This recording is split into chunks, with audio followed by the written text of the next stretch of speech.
Let's turn now to what happened in the president's vehicle when the Secret Service told him he would not be going to the Capitol after his speech.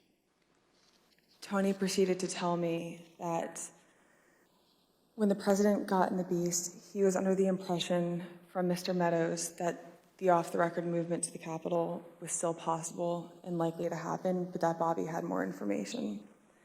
So once the president had gotten into the vehicle with Bobby, he thought that they were going up to the Capitol, and when Bobby had relayed to him, we don't have the assets to do it, it's not secure, we're going back to the West Wing.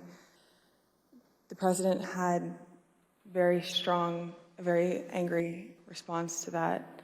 Tony described him as being irate.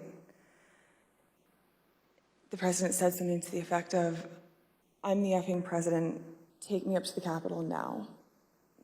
To which Bobby responded, "Sir, we have to go back to the West Wing." The president reached up towards the front of the vehicle to grab at the steering wheel. Mr. Engel grabbed his arm, said, "Sir, you need to take your hand off the steering wheel. We're going back to the West Wing. We're not going to the Capitol." Mr. Trump then used his free hand to lunge towards Bobby Engel, and when Mr. Renato had recounted this story to me, he had motioned towards his clavicles. Ms. Hutchinson, how did the president react to hearing that news? Around the time that I understand the AP article went live, I remember hearing noise coming from down the hallway, so I poked my head out of the office, and I saw the valet walking towards our office. He had said, "Get the chief down to the dining room, the president wants him."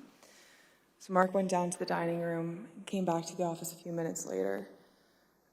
After Mark had returned, I left the office and went down to the dining room, and I noticed that the door was propped open and the valet was inside the dining room changing the tablecloth off of the dining room table.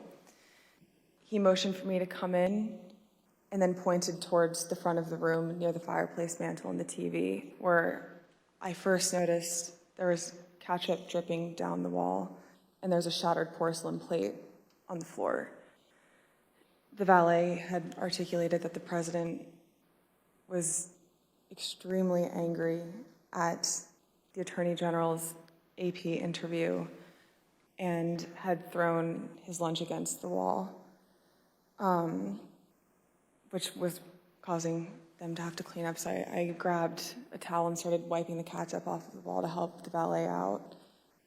And Ms. Hutchinson, was this the only instance that you are aware of where the president threw dishes? It's not. And are there other instances in the dining room that you recall where he expressed his anger?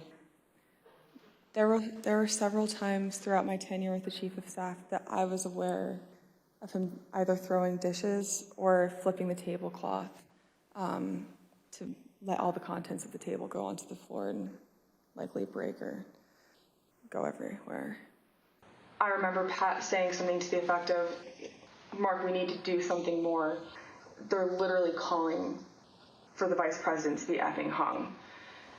And Mark had responded something to the effect of, "You heard him, Pat. He thinks Mike deserves it. He doesn't think they're doing anything wrong." Let me pause here on this point. As rioters chanted, "Hang Mike Pence," the President of the United States, Donald Trump, said that, quote, "Mike deserves it," and that those rioters were not doing anything wrong. This is a sentiment that he has expressed at other times as well. In an interview with ABC News correspondent Jonathan Karl, President Trump was asked about the supporters chanting "Hang Mike Pence" last year. Instead of condemning them, the former president defended them.